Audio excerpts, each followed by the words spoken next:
welcome to Bell Bank. Come on in. Hello, welcome. I am Christy Schlesselman. I am the IFMA Greater Phoenix Chapter Marketing Coordinator, and I am here today with Marshall MacFarlane to do a little interview to celebrate our 40th anniversary. 40 years, wow. Well, thank you for having me. It's exciting. Yeah, it's great to be here. Yeah, again, my name is Marshall MacFarlane. I've for another month, immediate past president of the Greater Phoenix IFMA chapter. It was a great experience. I love being involved with IFMA. I've been involved in facilities management probably 25 years or so, taken a couple excursions off into electrical engineering, but that's facilities management related. I've worked in private sector, public sector, municipalities, state, manufacturing. I've kind of done a little bit of everything. Currently the Senior Facilities Project Manager for Bell Bank, a position I love. I'm the only facilities person in the state of Arizona currently. Great company to work for, and loving my role here. Enjoy being a part of IFMA. I'm an IFMA Fellow, working on some credentials. Currently, I'm involved in the military community, the FM Consultants Council, and then of course our own chapter activities. So it's been a nice experience working with IFMA for sure. Well, it's great to be here, and I can't wait to dive in. Awesome, I'm looking forward to it. So Marshall, I'm here today to discuss kind of what it's been like for you being a member of IFMA, a facility manager, in the many hats and roles and the evolutions of that you've experienced in your tenure. And also talk a little bit about where you're at now in this facility that we're interviewing in today. So we'll dive right in, and I want to start with this beautiful facility. So tell us a little bit about Bell Bank and where we're at today. Yeah, it is a beautiful facility, and we're pretty proud of it. The Bell Bank, ironically, I hadn't heard of, but it's the 5th largest private bank in the country, and it's mainly in Minnesota and North Dakota. Our headquarters is in Fargo. They've expanded into Arizona, so we're pretty excited. We have multiple locations around the valley, some bigger than others. Some are branches, some are mortgage offices and things like that. But yeah, so in my current facilities role, I'm a project manager for the bank, a facilities project manager. And being the only facilities person in the state, I kind of do everything. I do it all. So great company to work with, crazy, amazing benefits.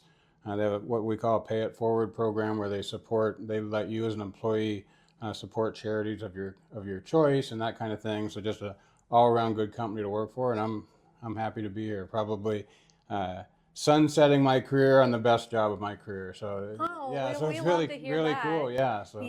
So with this particular facility that we're in today, what is this facility designated for? So this particular facility, and again, some are bigger than others. So Bell Bank does it all. So they do what they call retail, which to us is if you or I go in and open up a checking account or a savings account. So you'll see tellers out there that have a retail portion.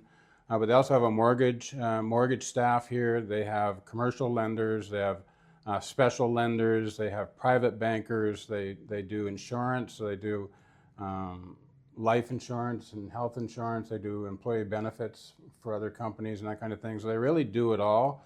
And all of those folks work out of this building. So there's all kinds of different folks working in this building. Yeah. That's great. So multifunctional facility. Multifunctional facility for sure. Yeah. That's awesome. Well, it's lovely. I'm happy to be here and enjoy the space, and we'll give people a little glimpse of what the life looks like. And this is our newest one, so they're super in Arizona, so they're super proud of it. Awesome. Facility. Well, we look forward to showing that off for you guys. So thank you so much again for having me here.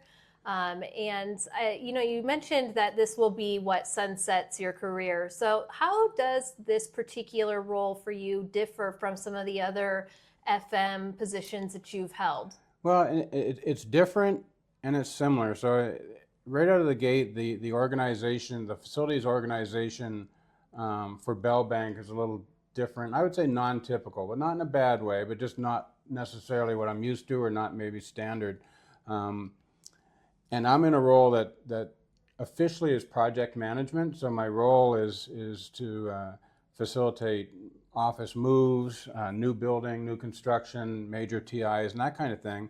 But being the only facilities person in the state, I do it all here. So if there's a toilet plugged, I'll go and plug the toilet. If the lights are broken, I'll call the electrician. So I kind of do it all, which I love. I love doing things different, but my main role is project management here, facilities project management. So. Well, I really enjoy, you sharing your experience. One thing that I love about doing projects with you myself, Marshall, is that you're always willing to jump in and you're always willing to say yes.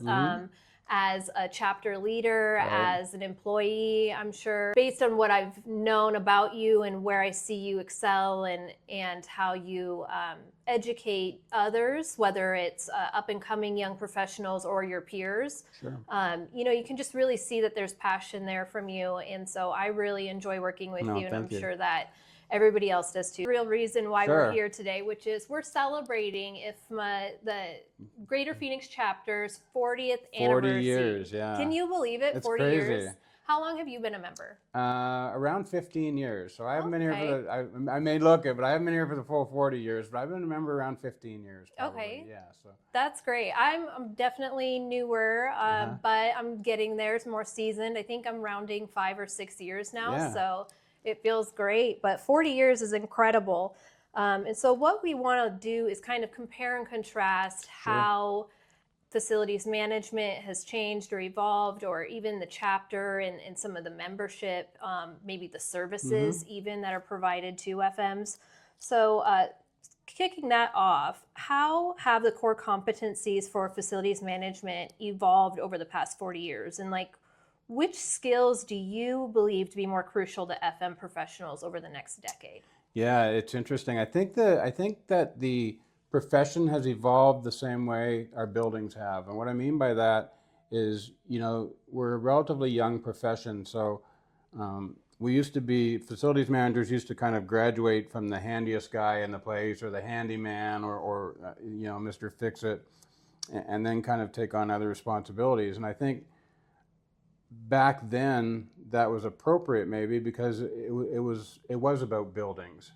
As buildings have evolved, so has the profession. And what I mean by that is, I think, and I tell new facilities, particularly technicians, this, that it's less about turning wrenches now and more about customer service, more about communication and those kinds of things. So as buildings have evolved and building systems have evolved, we're less hands-on on some things. Kind of like your car. You'll hear shade tree mechanics complain about, well, they can't change the points in their ignition anymore, and they can't adjust the carburetor because now they just replace components. Well, buildings are kind of the same way. It's gotten more complicated, so now we swap out systems, or now we need techs to come in and do that from outside. So it's become a lot more about communication with our tenants and our superiors quite often, or our peers.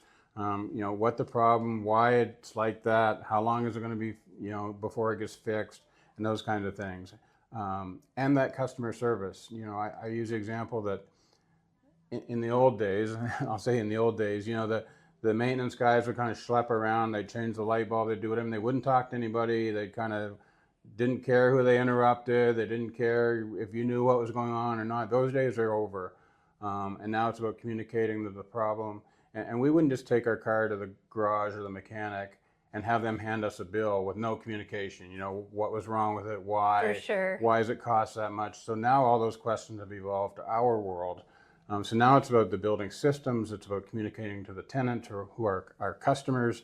It's about that customer service. Sometimes you have to do some education about, well, why does the roof leak? It's a new building. Or why does this happen? Or how could this happen? And what we're doing to keep it from happening again. So it's much less hands-on mechanical, and it's more communication and customer service, and more technical in that now we're looking at building control systems or those kinds of things.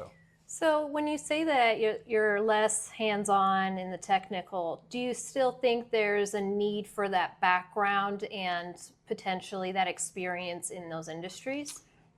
For sure it helps. And we get a little farther away from that as time goes on, but in my evolution of my career, that hands-on background, kind of where I started, has certainly helped. And as an example, I'm not an air conditioner technician, but I know enough about how they work so that when I talk to the AC contractor, the AC techs, I can understand what they're saying. I can convey that to my bosses. I can convey that to the Yeah. customer, and I kind of know that. So as things get more technical, we'll drift a little more away from that, but I think there's always going to be a mechanical component to it, if nothing else, to understand enough to do the communication part. Yeah, for sure. You definitely hit the nail on the head on that. I think, being able to communicate clearly and effectively requires some bit of knowledge, right? You maybe don't need to build it, but Right. you need to understand it. The owner's manual kind of mentality, Right. right? Yeah.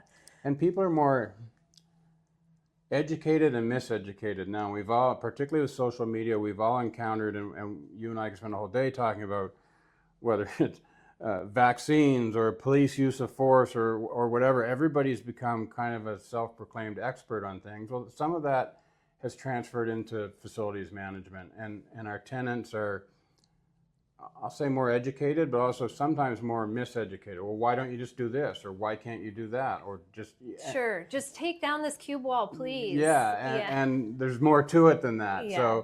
So I think some of our role is education and kind of diplomatically correcting some of those oversimplifications or things that they may have learned incorrectly or whatever, and still conveying why it's like that or what you need to do and that kind of thing. Yeah, and I would also say that vice versa, right? Like you being able to articulate the needs of the people within the spaces up, the ladder, Absolutely. so that way you can have those We need needs to met. advocate for those same tenants. Sometimes we're in that role. We're either an advocate for them or we're an advocate for the owner or the building manager or whoever, and we kind of try to bridge that gap in both directions. Yeah, you're right. There's a lot of customer service.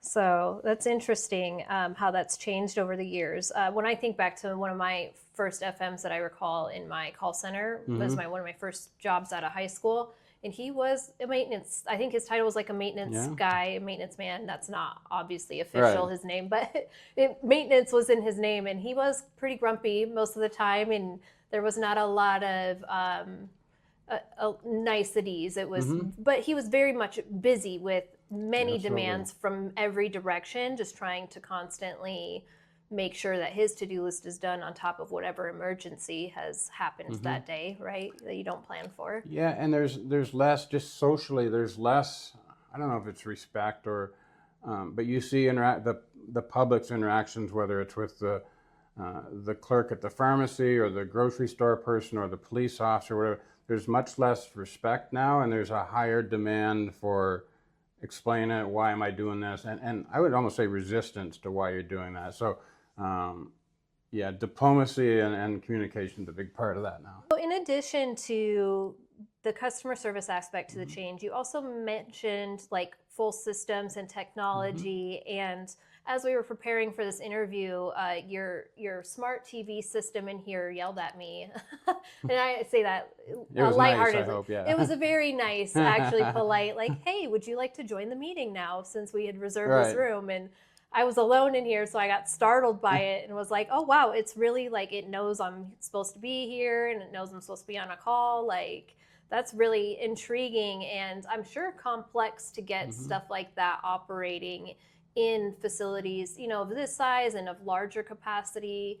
How else has technology really impacted, your role as an FM over the last few years? I think probably the biggest single impact to me was probably the cell phone.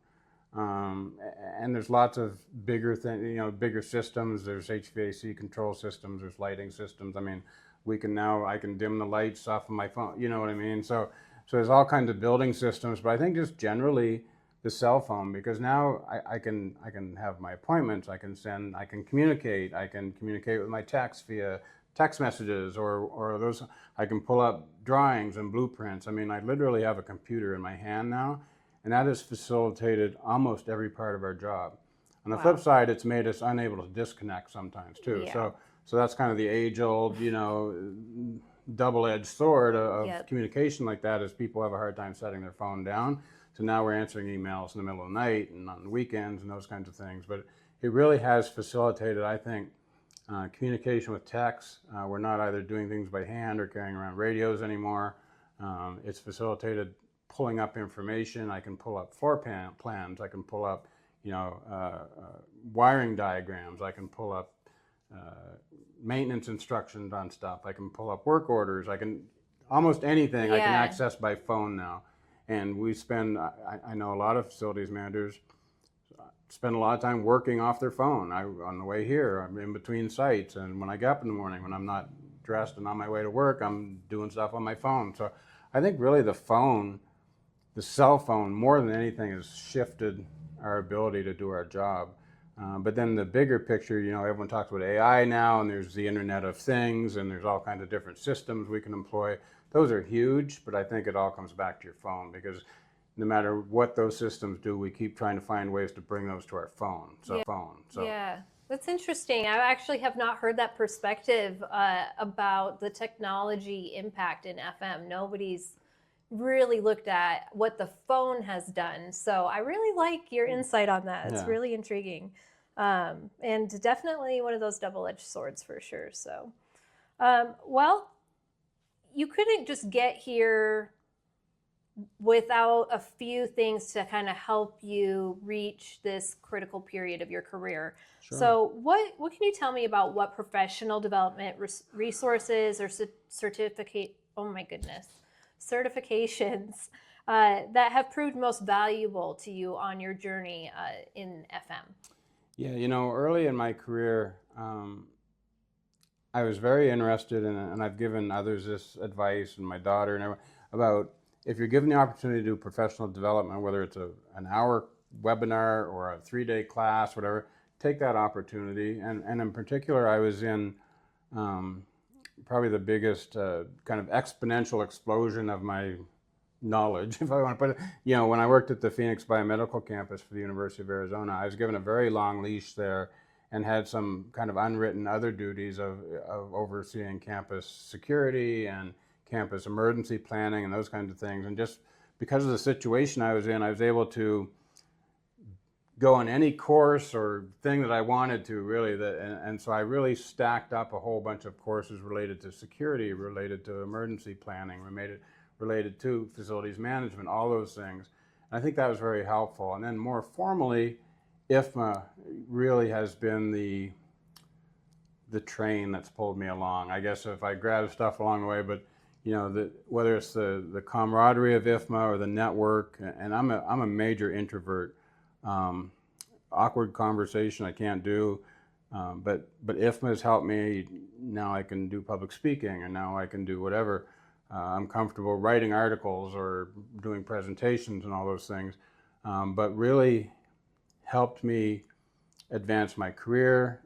I kind of did it backwards. I'm an IFMA Fellow, and now I'm getting my credentials. So I'm finishing up my sustainability one, and then I'll do my FMP, but which is the reverse of how people usually do it. But I've always been an odd case, I guess. But just the knowledge of IFMA, whether there's seminars or webinars or things at the conferences or our monthly meeting topics, those have really grown my knowledge and grown my network to where if I encounter something that I don't quite know how to navigate it, or I've never encountered it before, or I don't know what to do with that, there's somebody in the organization that does, and now I've got that confidence to call up or email so-and-so and say, hey, have you ever run into this?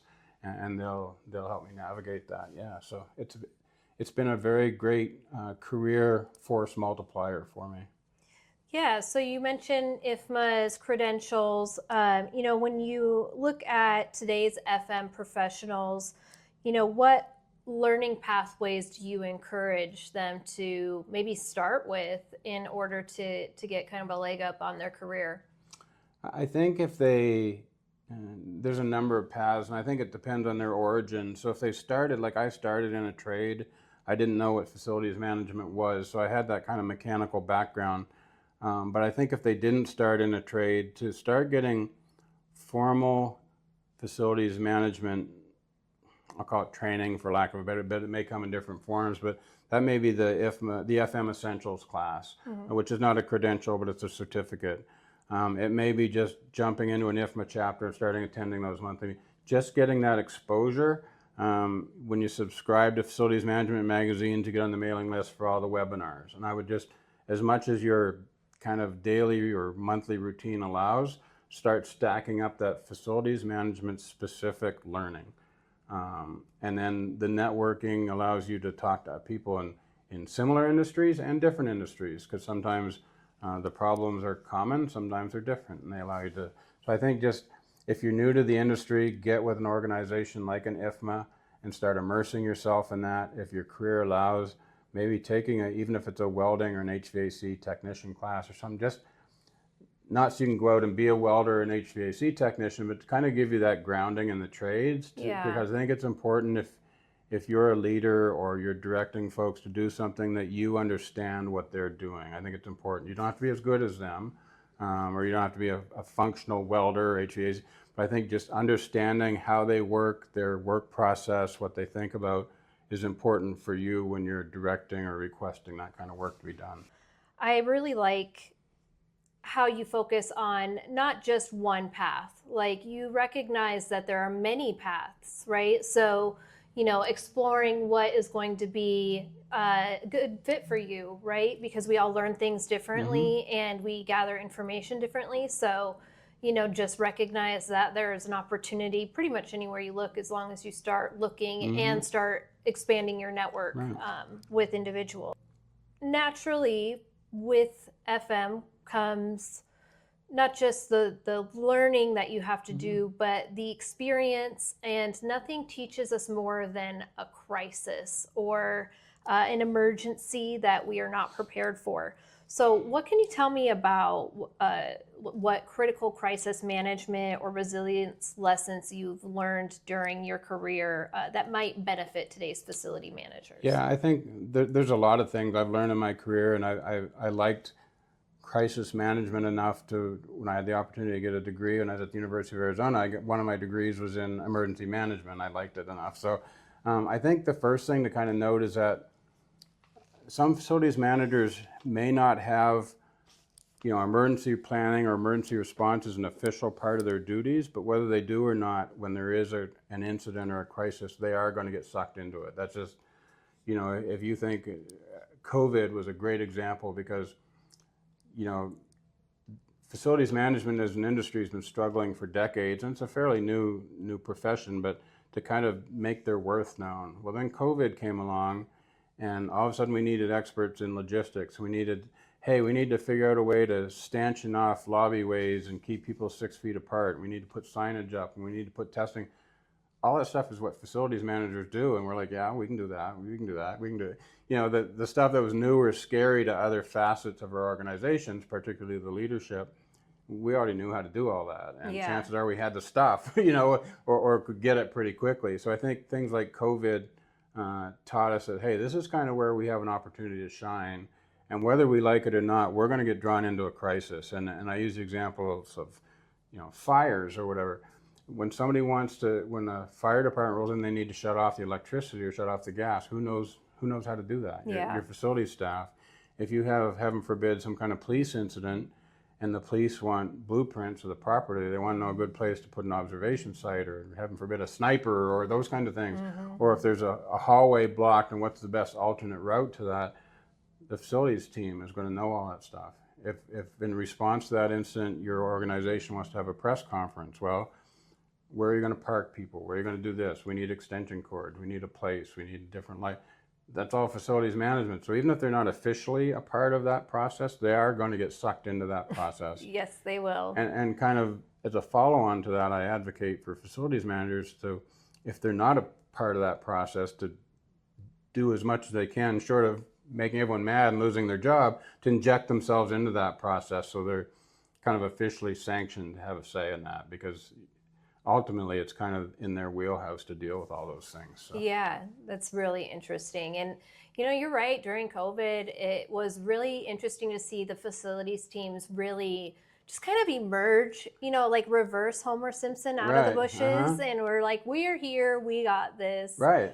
You figured out where to get plexiglass, where to get vinyl stickers for the floors, and I mean, pretty much an never-ending supply of some type of sanitizing solution when all the sanitizer ran out, right? It was chaotic, but there was definitely a group of people that thrived in that moment as resourceful beings and problem solvers. Right. And so it was really interesting and fun to see that come about. And as you said, it's not just a pandemic level, right? Right. It can be a simple emergency like an active, not simple, but an Yeah. emergency like an active shooter or a fire, and just really being able to quickly know where to get those plans or access points to people in quickly Right. turnaround. Well, we're nearing the end, but I have a couple more questions Sure. left for you. Looking back as your 10 years chapter president, so you're actually the most recent past president. What do you consider the most significant shift in facilities management priorities or practices that have transformed how professionals are approaching the field? Sure. I think post-COVID and the hybrid work environment, what's emerged is people working from home. And that raised a number of questions and problems that I don't think they've all necessarily been resolved to the point where they've been litigated or litigated enough that it's become common industry knowledge. But, when somebody's working from home, I start getting calls, hey, can you take some monitors over here? And can you do that? Well, no, we didn't have the resource. We're not delivery services, right? So now we work much closer with IT and HR to create working spaces. So it's not just managing a building anymore. Now we're focused on workspaces.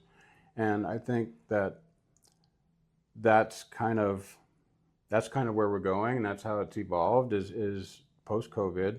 Now there's a new world order in the world of facilities management where it's not just about a building, now it's about workspaces. And we're working closer with IT and HR to facilitate that. So who's if you're getting a repetitive stress injury at your desk at work, it's quite clear that if a doctor's note comes, I have to do an ergonomics assessment, or I have to modify your workspace, right, to make you comfortable, or that kind of thing. Or if you slip there's no ice in Arizona, but if you slip on the ice outside, it's a workplace injury. Well, what happens when you're working from home and that happens? Or who has the responsibility for making sure your workspace at home is ergonomically correct? And I don't know that that's all been fleshed out with certainty yet. So there's a bunch of HR things that get involved. Do I have to work from home? Do I want to work here? Do I want to work there? Do I have to come back to the office? IT, do you give everyone laptops, or do you have a desktop here and a desktop there? And who delivers those things? Who sets them up? If the IT goes into your home and your dog bites them, what does that, Yeah. So there's all this stuff now that's totally taken us out of our comfort zone in the building. And now there's this the stuff, environment's changed. right? So I think that's something that's the profession is still navigating moving forward. So it's going to be interesting. Yeah, those are really good points that you bring up. We won't discuss the ergonomics of my at-home workspace because they're not great. At the time I was going to a chiropractor, and he said it was the busiest time of his career because people were literally set up on milk crates and stuff out in their garage, working from home, and they had bad backs and bad elbows and bad hips, and from those type of work arrangements. So it's my chiropractor keeps telling me not to sit on the couch and do my work, but there you go. It's hard to really binge and do creative right, work exactly. when I'm not at my desk. So no, I try to find some balance, right? Spend X amount of time at my desk, maybe a little bit at the kitchen table, right. And then but again, no, we're not talking about that. We're not here for that.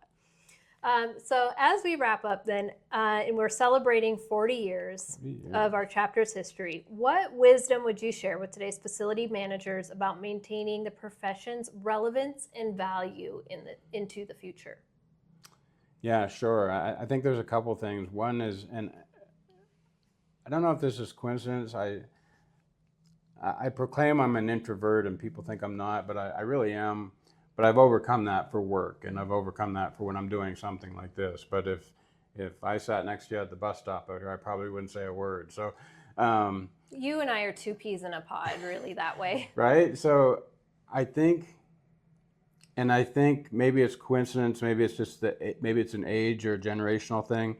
A lot of facilities managers are into this. I was raised with this quiet professionalism. So it goes against our grain to self-promote or promote our departments. But I think those two things kind of combined are doing a disservice to our profession. So I think facilities managers need to learn how to communicate, first of all, effectively, because communicating with the C-suite is different than communicating with a tech. And I think you have to be able to do it both. But we have to make our importance understood without sounding like we're bragging or blowing smoke or those kinds of things. And you know, I heard something quite a while ago that said, you know, for probably pre-COVID, because this may or may not apply now, but you know, for an average business, the three biggest costs are the building, utilities, and personnel. And facilities management has a direct effect on two of those and an indirect effect on the third one. So we can affect the biggest change to companies' bottom line.